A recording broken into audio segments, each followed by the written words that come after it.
Hello बच्चों, आप सभी को मेरे चैनल पर स्वागत है। आज हम भ्रष्टाचार पर हिंदी निबंध लिखेंगे। चैनल पर पहली बार आए हैं तो चैनल को सब्सक्राइब जरूर करें।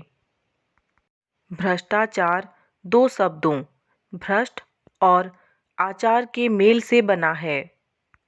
भ्रष्ट शब्द के कई अर्थ होते हैं, जैसे मार्ग से विचलित, ध्वस्त एवं बुरे आचरण वाला तथा आचरण का अर्थ है चरित्र, व्यवहार या चाल चलन। इस प्रकार भ्रष्टाचार का अर्थ हुआ अनुचित व्यवहार एवं चाल चलन। विस्तृत अर्थों में इसका तात्पर्य व्यक्ति द्वारा किए जाने वाले ऐसे अनुचित कार्य से है जिसे वह अपने पद का लाभ उठाते हुए आर्थिक या अन्य लाभों को प्राप्त करने के लिए स्वार्थपूर्ण ढंग से करता है। इसमें व्यक्ति प्रत्यक्ष या अप्रत्यक्ष रूप से व्यक्तिगत लाभ के लिए निर्धारित कर्तव्य को जानबूझकर अवहेलना करता है। रिश्वत लेना, खाद्य पदार्थ में मिलावट, मुनाफाखोरी, अनैतिक ढंग से धन संग्रह, कानूनों की अवहेलना करके अपना उल्लू सीधा करना आदि भ्रष्टाचार के जैसे रूप हैं, जो भारत ही नहीं दुनिया भर में व्याप्त है। भारतीय नीतिशास्त्रियों ने आचारः परमो धर्मः अर्थात सदाचार ही सबसे बड़ा धर्म है बात कही है। इसके बावजूद यहाँ के ऐतिहासिक ग्रंथों में भ्रष्टाचार के कई प्रमाण देखने को मिल जाते हैं। चाणक्य ने अपनी पुस्तक अर्थशास्त्र में विभिन्न प्रकार के भ्रष्टाचारों का उल्लेख किया है। हर्षवर्धन काल एवं राजपूत काल में सामंती प्रथा ने भ्रष्टाचार को बढ़ावा दिया। सल्तनत काल में फिरोज तुगलक के शासन में सेना में भ्रष्टाचार एवं रिश्वतखोरी के प्रमाण मिलते हैं, पर भ्रष्टाचार में बढ़ोतरी के मामले मुगल काल में दिखे और ब्रिटिश काल के दौरान इसने भारत में अपनी जड़ें पूरी तरह जमा ली। पूर्व प्रधानमंत्री श्री लाल बहादुर शास्त्री ने कहा था कि भ्रष्टाचार को पकड़ना बहुत कठिन काम है, लेकिन मैं बलपूर्वक कहता हूँ कि यदि हम समस्या में गंभीरता और दृढ़ संकल्प के साथ नहीं निकलेंगे तो हम अपने कर्तव्यों का निर्वाह करने में असफल हो जाएंगे। विभिन्न राष्ट्रों में व्याप्त भ्रष्टाचार का आकलन करने के लिए वर्ष 1993 में जर्मनी में स्वतंत्र अंतर्राष्ट्रीय संस्था ट्रांसपेरेंसी इंटरनेशनल की स्थापना की गई। इस गैर सरकारी संस्था के द्वारा करप्शन परसेप्शन इंडेक्स (CPI) के आधार पर वर्ष 1995 से भ्रष्टाचार के मामले में विश्व के विभिन्न देशों की सूची जारी की जा रही है। CPI द्वारा 0 से 10 के पैमाने पर भ्रष्टाचार का आकलन किया जाता है।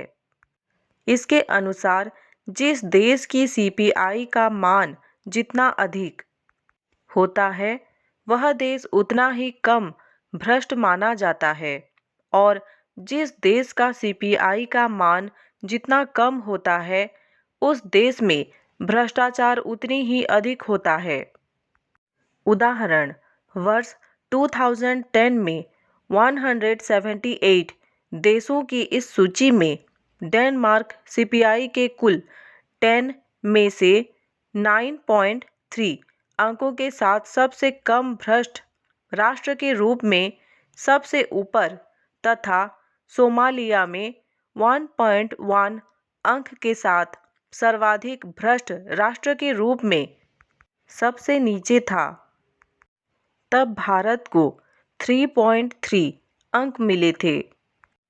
इस संस्था के द्वारा भ्रष्टाचार मापने का एक अन्य तरीका भी है, जिसमें 0 से 100 तक के पैमाने पर भ्रष्टाचार का आकलन किया जाता है।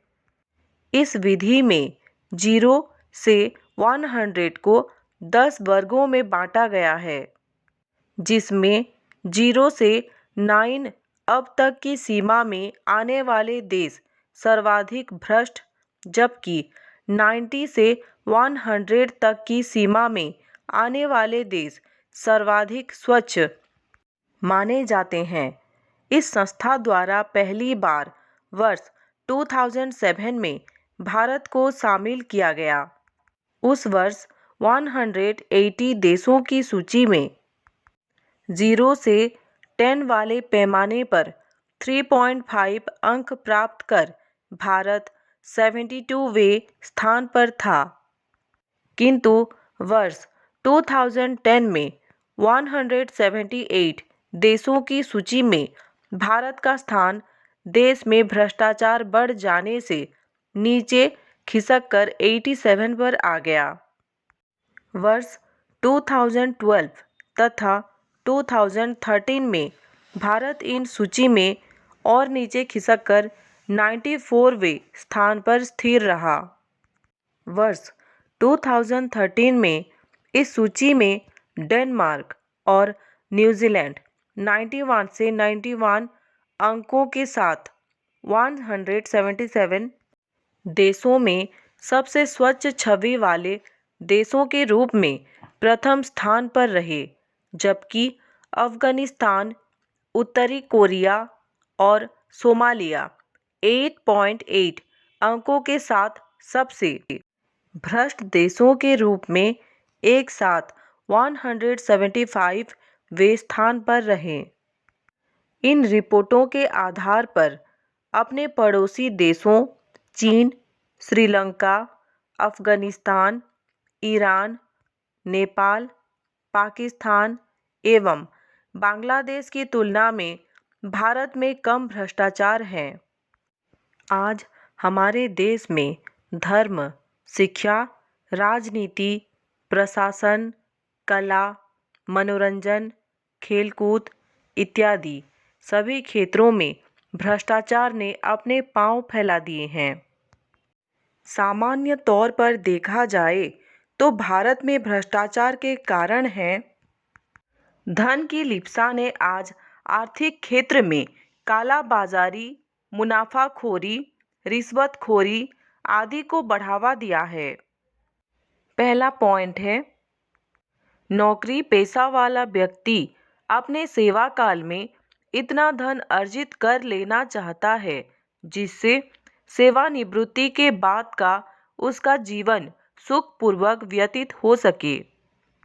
दूसरा पॉइंट है, व्यापारी वर्ग सोचता है कि जाने कब घाटे की स्थिति आ जाए, इसीलिए जैसे भी हो उचित अनुचित तरीके से अधिक धन कमा लिया जाए। औद्योगिकीकरण ने अनेक विलासिता की वस्तुओं का निर्माण किया है। इनको सीमित आय में प्राप्त करना सबके लिए संभव नहीं होता। इनकी प्राप्ति के लिए भी अधिकतर लोग भ्रष्टाचार की ओर उन्मुख होते हैं। नेक्स्ट पॉइंट है, कभी कभी वरिष्ठ अधिकारियों के भ्रष्टाचार में लिप्त होने के कारण भी कनिष्ठ अधिकारी या तो अपनी भलाई के लिए इसका विरोध नहीं करते या न चाहते हुए भी अनुचित कार्य में लिप्त होने को विवश हो जाते हैं। इन सब के अतिरिक्त गरीबी, बेरोजगारी, सरकारी कार्यों का विस्तृत क्षेत्र, महंगाई, नौकरशाही का विस्तार, लाल फीताशाही, अल्प वेतन, प्रशासनिक उदासीनता, भ्रष्टाचारियों को सजा में देरी, अशिक्षा, अत्यधिक प्रतिस्पर्धा, महत्वाकांक्षा इत्यादि कारणों से भी भारत में भ्रष्टाचार में वृद्धि हुई है। हमारे पूर्व प्रधानमंत्री श्रीमती इंदिरा गांधी ने एक बार कहा था, उन मंत्रियों से सावधान रहना चाहिए जो बिना पैसों के कुछ नहीं कर सकते, और उनसे भी जो पैसे लेकर कुछ भी करने की इच्छा रखते हैं। भ्रष्टाचार की वजह से जहां लोगों का नैतिक एवं चारित्रिक पतन हुआ है, वहीं दूसरी ओर देश को आर्थिक क्षति भी उठानी पड़ी है। आज भ्रष्टाचार के फलस्वरूप अधिकारी एवं व्यापारी वर्ग के पास काला धन अत्यधिक मात्रा में इकट्ठा हो गया है। इस काले धन के कारण अनैतिक व्यवहार, मद्यपान, वेश्यावृत्ति एवं अन्य अपराधों में वृद्धि हुई है। भ्रष्टाचार के कारण उन लोगों में अपने उत्तरदायित्व से भागने की प्रवृत्ति बढ़ी है। देश में सामुदायिक हितों का स्थान पर व्यक्तिगत एवं स्थानीय हितों को महत्व दिया जा रहा है। संपूर्ण समाज भ्रष्टाचार की गिरफ्त में है। सरकारी विभाग भ्रष्टाचार के अड्डे बन चुके हैं।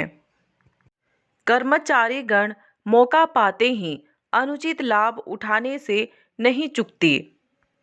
राजनीतिक स्थिरता एवं एकता खतरे में है। नियमहीनता एवं कानूनों की अवहेलना में वृद्धि हो रही है। भ्रष्टाचार के कारण आज देश की सुरक्षा के खतरे में पड़ने से भी इनकार नहीं किया जा सकता है। अतः जरूरी है कि इस पर जल्द से जल्द लगाम लगाई जाए। इसके लिए हमें बेस माथरसन की कही गई इस पंक्ति से प्रेरणा लेने की आवश्यकता है। भ्रष्टाचार के अपराध का सह अपराधी अक्सर हमारी खुद की उदासीनता होती है।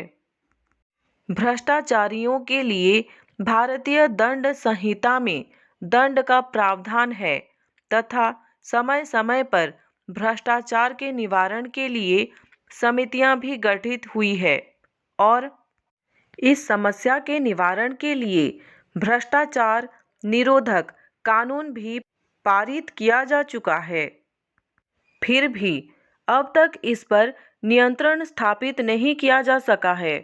इस समस्या के समाधान हेतु कुछ बातों का पालन किया जाना आवश्यक है। इसको हम पॉइंट अनुसार लिखेंगे। पहला पॉइंट है, सबसे पहले इसके कारणों जैसे गरीबी, बेरोजगारी, पिछड़ापन आदि को दूर किया जाना चाहिए। नेक्स्ट पॉइंट है, सूचना के अधिकार का प्रयोग कर विभिन्न योजनाओं पर जनता की निगरानी भ्रष्टाचार को मिटाने में कारगर साबित होगी। इसके कई उदाहरण हाल ही में मिल चुके हैं। नेक्स्ट पॉइंट है, भ्रष्ट अधिकारियों को सजा दिलवाने के लिए दंड प्रक्रिया एवं दंड संहिता में संशोधन कर कानून को और कठोर बनाए जाने की आवश्यकता है। नेक्स्ट पॉइंट है, भ्रष्टाचार को दूर करने के लिए योजनाबद्ध तरीके से अभियान चलाए जाने की जरूरत है। इसके लिए सामाजिक, आर्थिक, कानूनी एवं प्रशासनिक उपाय अपनाए जाने चाहिए। नेक्स्ट पॉइंट है, जीवन मूल्यों की पहचान कराकर लोगों को नैतिक गुणों, चरित्र एवं व्यवहारिक आदर्शों की शिक्षा के द्वारा भी भ्रष्टाचार को काफी हद तक कम किया जा सकता है। नेक्स्ट पॉइंट है, उच्च पदों पर आसीन व्यक्तियों के बारे में पूरी जानकारी सार्वजनिक की जानी चाहिए ताकि दागदार एवं भ्रष्ट लोगों को उच्च पदों पर आसीन होने से रोका जा सके। नेक्स्ट पॉइंट है, भ्रष्टाचार देश के लिए कलंक है और स्कोर मिटाए बिना देश की वास्तविक प्रगति संभव नहीं है। देश को भ्रष्टाचार मुक्त बनाने के लिए अन्ना हजारे द्वारा किए गए प्रयासों का काफी अच्छा परिणाम सामने आया है। उन्होंने राष्ट्रव्यापी आंदोलन चलाकर भारतीय युवाओं में देश की छवि को स्वच्छ बनाने का नया जोश भर दिया है। लोकपाल विधेयक उन्हीं के प्रयासों का प्रतिफल है। यदि देश का युवा वर्ग अपना कर्तव्य समझकर भ्रष्टाचार का विरोध करने लगे तो वह दिन दूर नहीं जब भारत में भ्रष्टाचार रूपी दानव का अंत हो जाएगा। इसके लिए बड़ों के द्वारा युवा वर्ग का सही मार्गदर्शन करने की आवश्यकता है। हमारे पूर्व राष्ट्रपति श्री अब्दुल कलाम ने कहा है, यदि किसी देश को भ्रष्टाचार मुक्त और सुंदर मन वाले लोगों का देश बनाना है तो मेरा दृढ़तापूर्वक मानना है कि समाज के 3 प्रमुख सदस्य माता पिता और गुरु यह कार्य कर सकते हैं। हिंदी निबंध के और भी वीडियो पाने के लिए चैनल को सब्सक्राइब करें। वीडियो अच्छा लगा तो लाइक करें और अपने दोस्तों के साथ शेयर करें। धन्यवाद।